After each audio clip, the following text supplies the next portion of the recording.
This channel does not promote any violence, harmful, or illegal activities. All content provided by this channel is meant for an educational and information purpose only. মুক্তি দিবসে Trump card মুক্তি দিবসেই আরও একবার শুল্ক card ট্রাম্পের ক্ষমতায় আসার পর থেকে দায়িত্ব নেওয়ার পর থেকে রাতারাতি বেশ কিছু যুগান্তকারী সিদ্ধান্ত এবং যার মধ্যে এই শুল্ক কার্ড ট্রাম্পের আরও এক সিদ্ধান্ত ভারতীয় পণ্যের ওপর 26% শুল্ক আরোপ আমেরিকার মুক্তি দিবসে শুল্ক কার্ড ট্রাম্পের ভারতের পণ্যের ওপর 26% শুল্ক আরোপ গভীর রাতে শুল্ক চাপালেন মার্কিন প্রেসিডেন্ট ট্রাম্পের দাবি এ বিষয়ে তিনি যথেষ্ট সদয় ট্রাম্পের শুল্ক নীতি নজরে রাখছে ভারত 34% শুল্ক আরোপ চীনের ওপরেও আমেরিকার মুক্তি দিবসে শুল্ক কার্ড ট্রাম্পের ভারতের পণ্যের ওপরে 26% শুল্ক আরোপ গভীর রাতে শুল্ক চাপালেন মার্কিন প্রেসিডেন্ট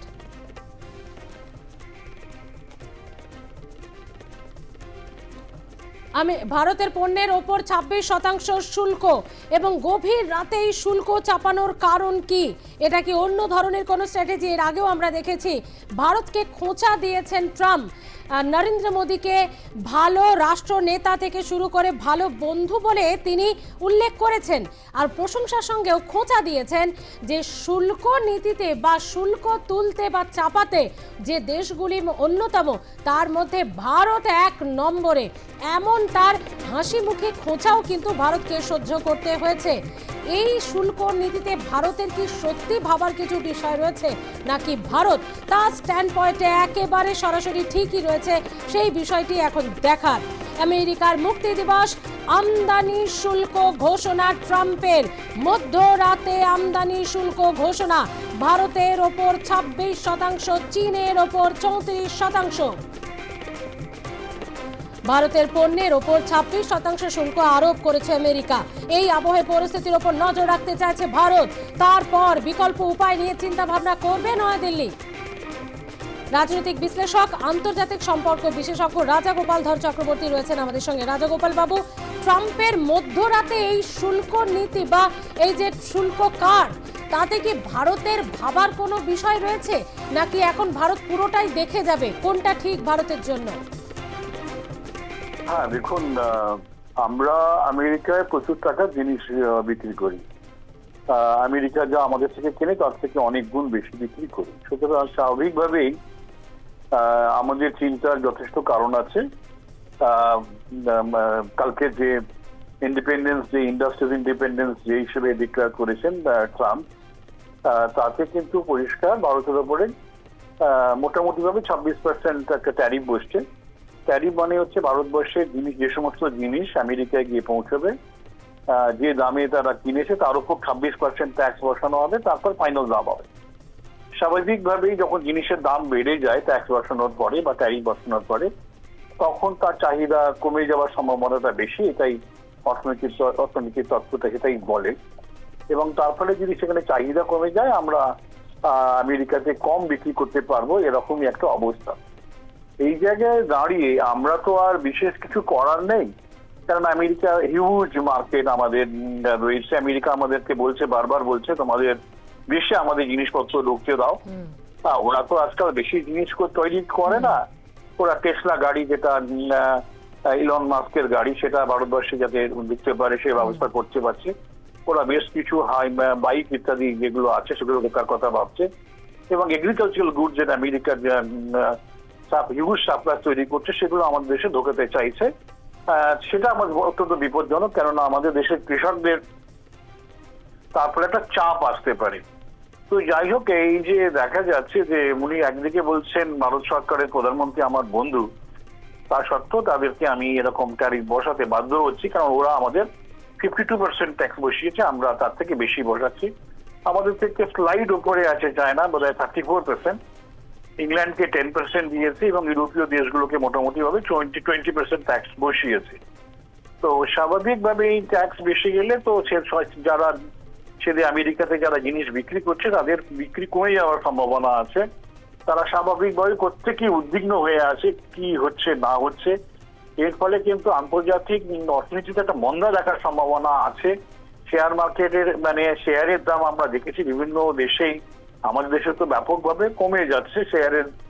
অর্থনীতি কোন দিকে যাবে কেউ বুঝে উঠতে পারছে না। একটা অদ্ভুত পাগলামি আমেরিকার মধ্যে চেপে বসেছে, এতে আমেরিকার জনতার সুবিধা হবে এরকম কোনো কিন্তু বোঝা যাচ্ছে না। আমেরিকার নতুন কোনো এমপ্লয়মেন্ট সে দেশে যদি বাইরে থেকে জিনিস না ঢোকে, সেগুলো সেখানে তৈরি করার একটা সম্ভাবনা তৈরি হয়, কিন্তু সেখানে যে মজুরি খরচ বেশি এবং অন্যান্য জিনিসের দাম এতই বেশি যে আমেরিকায় কোনো জিনিস তৈরি হলে যে তার দাম যেটা হবে সেটা কমপ্লিট করতে পারবে না। সুতরাং অযথাই ট্যারিফ বসানো হচ্ছে। এতে আমেরিকার মানুষের কোনো সুবিধা হওয়ার কথা নয়। এর ফলে একটা ঝঞ্ঝা বাড়বে। উনি অহেতুক বিভিন্ন দেশকে শত্রু হিসেবে দেখছেন এবং ভারত একটা খুব কাছের দেশ হিসেবেই ভারত সরকার মনে করত। তারাও কিন্তু অবাক হয়ে গেছে ট্রাম্পের এই সিদ্ধান্তে। তো যাই হোক, তো বাজার তো খালি আমেরিকা ছাড়াও তো বড় বাজার আছে, তবে হ্যাঁ, তাদের 25 কোটি দেশের মানুষকে প্রত্যেকেই জিনিসপত্র কেনার ক্ষমতা রাখেন। এরকম একটা ধনী দেশের তো মতন আরেকটা পাওয়া মুশকিল। সুতরাং সব দেশেরই যথেষ্ট অবস্থার আর্থিক অবস্থার নিয়ে ভাববার সময় এসেছে। তবে এই জিনিস বেশি দিন চালিয়ে রাখতে পারবেন না, কেননা বিদেশি জিনিসই আমেরিকায় কিনতে বাধ্য। যা তৈরি হয় সবই বিদেশ থেকে আসা। এখন আমেরিকায় যে জিনিস আমেরিকায় তৈরি, আমেরিকার জিনিস সাধারণ ভোগ্যপণ্য পাওয়া খুব মুশকিল। সুতরাং আমেরিকার জনতার মধ্যেও একটা কিন্তু উদ্বেগ তৈরি হবে, সেটা পরবর্তীকালে বিক্ষোভ পর্যায়ে আসতে পারে যদি না ট্রাম্প তার মত পরিবর্তন করেন। কিন্তু একটা যেভাবে তার মধ্যে একটা অন্য দেশের সঙ্গে লড়াই করার মানসিকতা তৈরি হয়েছে, সেটা অত্যন্ত এই মুহূর্তে আমাদের কাছে অত্যন্ত বিপজ্জনক লাগছে। অর্থনৈতিক তত্ত্ব যেটা উন্মুক্ত অর্থনৈতিক কথা, যেটা আমেরিকার থেকে নিজেরাই এতকাল বলে এসেছিল সবকিছু উন্মুক্ত, ফ্রি ট্রেড, তারই একটা বাধা উনি আমেরিকায় সৃষ্টি করছে বলে তৃতীয় বিশ্ব দেশগুলোর প্রতি একটা তাদের চিন্তাধারা থেকে তারা সরে আসছে, এটাই তৃতীয় বিশ্বকে অবাক করছে। হ্যাঁ, ধন্যবাদ রাজাগোপাল বাবু। যে দেশ আমেরিকার পণ্যে যতটা শুল্ক চাপিয়ে থাকে, 2রা এপ্রিল থেকে সেই দেশের পণ্যে পাল্টা তার উপযুক্ত শুল্ক চাপানোর কথা জানিয়েছিলেন মার্কিন প্রেসিডেন্ট ডোনাল্ড ট্রাম্প। দিনটিকে আগে আমেরিকার মুক্তি দিবস হিসেবে ঘোষণা করেন তিনি। বুধবার আমেরিকার স্থানীয় সময় অনুযায়ী বিকেল 4টে এবং ভারতীয় সময় মধ্যরাতে পাল্টা বা পারস্পরিক শুল্ক নিয়ে সবিস্তার জানান মার্কিন president. My fellow Americans, this is Liberation Day, waiting for a long time. April 2nd, 2025 will forever be remembered as the day American industry was reborn, the day America's destiny was reclaimed, and the day that we began to make America wealthy again. We're going to make it wealthy, good and wealthy. For decades, our country has been looted, pillaged, raped, and plundered by nations near and far, both friend and foe alike. American steelworkers, auto workers, farmers, and skilled craftsmen, we have a lot of them here with us today. They really suffered gravely. They watched in anguish as foreign leaders have stolen our jobs, foreign cheaters have ransacked our factories, and foreign scavengers have torn apart our once beautiful American dream. We had an American dream that you don't hear so much about. You did 4 years ago, and you are now, but you don't too often, and for many years and decades even, you didn't hear too much about. Our country and its taxpayers have been ripped off for more than 50 years, but it is not going to happen anymore. It's not going to happen.